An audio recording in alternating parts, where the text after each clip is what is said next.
Hi everyone, welcome to my YouTube channel. This is Uncle Pythagoras signing in. Today we are going to do physics in the topic that we have done in the previous question, in the previous papers. Today we are going to see and elaborate more on the acceleration and the velocity to see how it applies in the real world problem. Don't forget to like and subscribe. And thank you very much for those who have subscribed and liked. I really appreciate it. And please do not forget to put the comments. Alright, today we are going to do the question paper from KZN. This is KZN. We're going to do September 2023. Right, the question reads as follows. A helicopter is moving vertically upwards at a constant speed of 8 meters per second. When the helicopter is at height h meters above the ground, a helicopter is at h meters high, and then it drops the stone. The stone reaches a maximum height of 150 meters above the ground. Let's see the sketch illustration of. Remember, the sketch is very important. This is the height h meters from the ground. This is our ground. Then this ball is dropped here. This helicopter is going upwards at a constant velocity of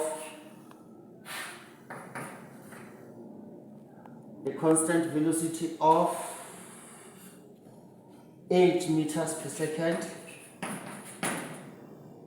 Then at this height, which is not known, then it drops the stone. The stone continues to move. Then it comes back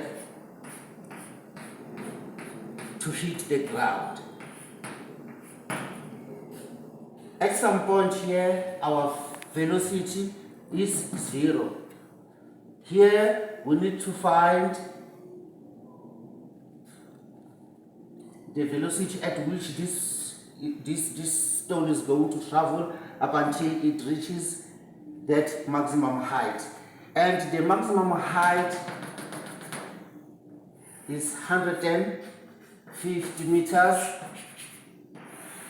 from the ground.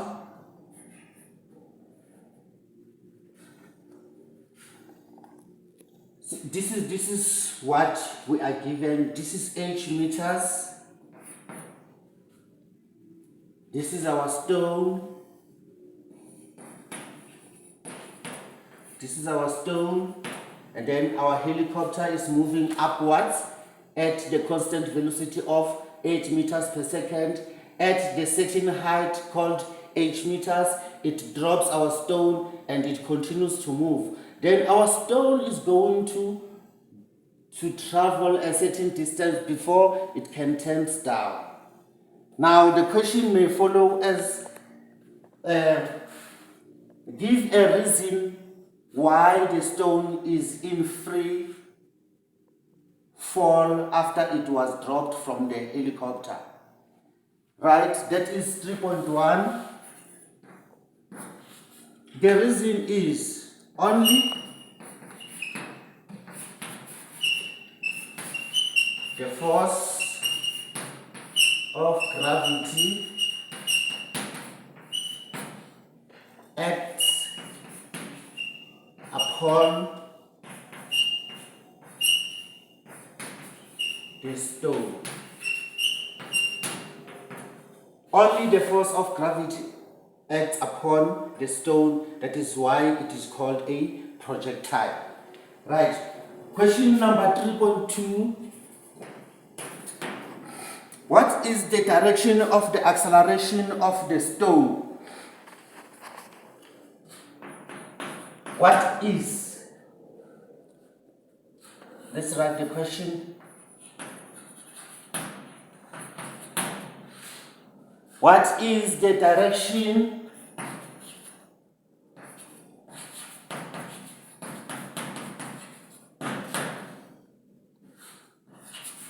of the acceleration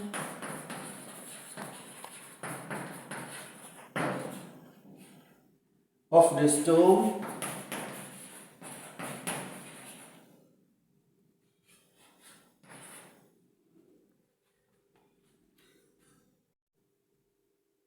What is the direction of the stone when it 3.2.1? When the stone is at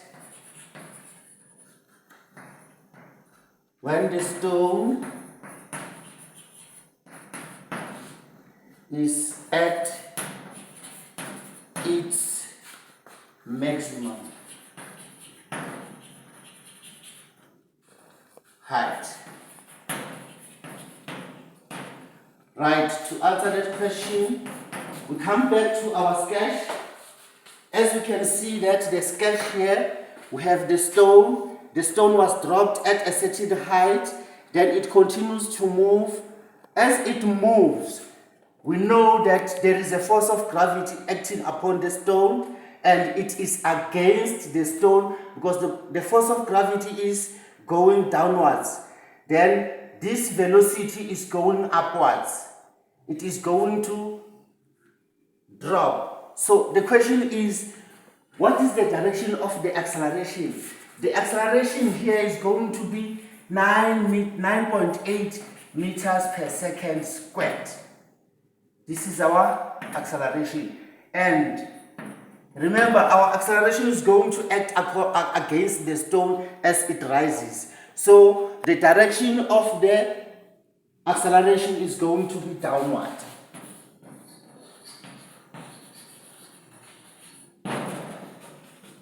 From there, you go to 3,2,2. The question says, what is the direction of the acceleration of the stone immediately after the stone is dropped from the helicopter? Immediately, when it is dropped from here by the helicopter, it is going up, then the force of gravity is pulling it downwards at 9.8 meters per second. So it is also going downward. The next question is 3,3. Calculate the maximum height reached by the stone above the point from which it was dropped. They want us to calculate the distance or the height taken by the stone. Immediately after it was dropped, it is going to continue to move. So they want us to find out the distance covered by the stone immediately after it was dropped. So here we are going to use the following formula. Vf squared is equals to Vi squared plus 2a delta y. Now, if we can analyze this question, we can come back to our graph, our picture. The picture says that this thing goes up. We must choose in a way that it will give us a direction. So we are going to consider downward as positive.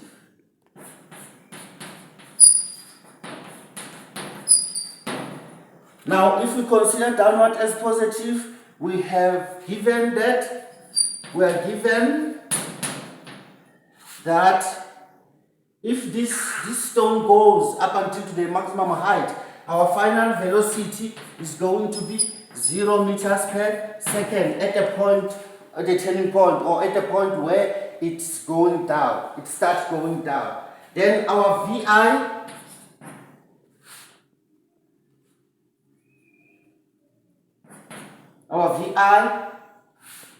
is going to be 8 meters per second. It was given as the helicopter moves constantly. Now we need to find our G is 9.8 meters per second squared. Now they want us to find the height which it will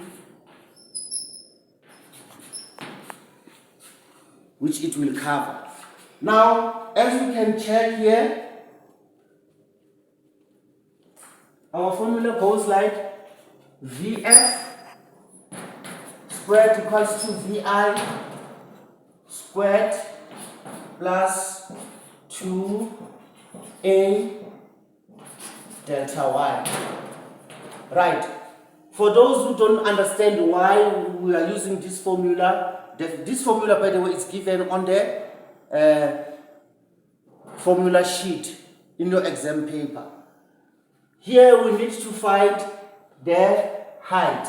We're using this one because there is no time given whatsoever. We have the velocity of the final, which we know is going to be 0. We have the initial velocity, which is 8 meters per second, as it was given by the helicopter. We have the acceleration due to gravity, which is 9.8 meters per second. It's easy to find the height that is going to be reached. So our Vf is 0 meters per second. The final velocity is 8 meters per second. Why am I saying negative? Because we start here. We consider, we have chosen the direction. Consider downward as positive.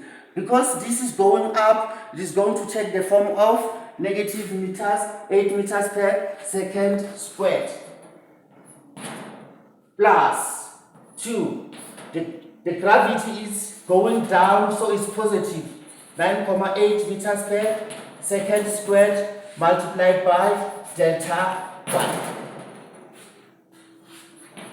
8 minus 8 squared is 64 plus 2 times 9.8, what is my calculator? It's 9.8 multiplied by 2. You check with me, guys. It's 19.6 multiplied by delta y. Now, if we take this to the other side of the equation, it's delta y multiplied by 19.6 is equals to minus 64. So delta y is equals to minus 64 divided by 19.6, which is going to be 64 divided by 19.6, which is going to give us a 3.26. It's 3.265, so we are rounding off. It's going to be 3.27 meters. There is a negative sign here, a negative minus 3.27. Since this is a distance, you are going to convince them to say, therefore, there is no negative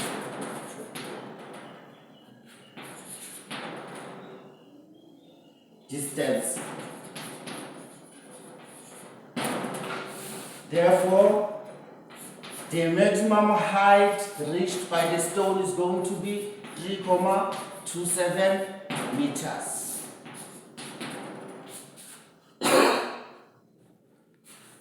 Right, that was 3,3. That was 3,3,1. 3,3,1. Now we are going for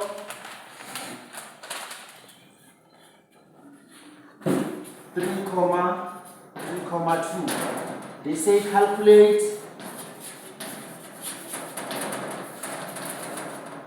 the height h.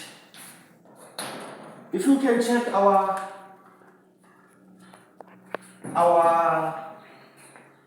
sketch, now we have found that it is going to travel a 3,27 meters up until it reaches its maximum height.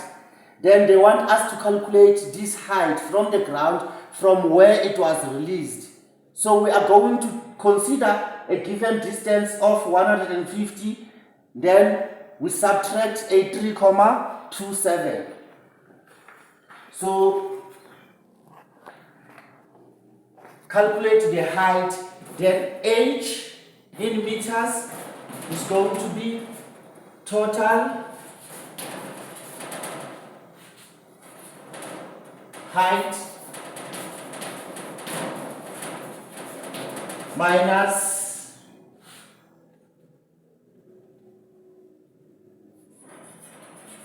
a maximum height reached by the stone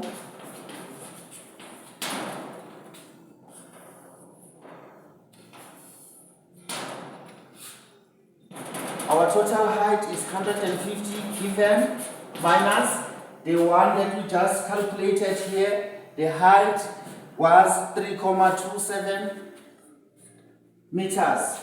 3,27 meters. Then we subtract that using your calculator.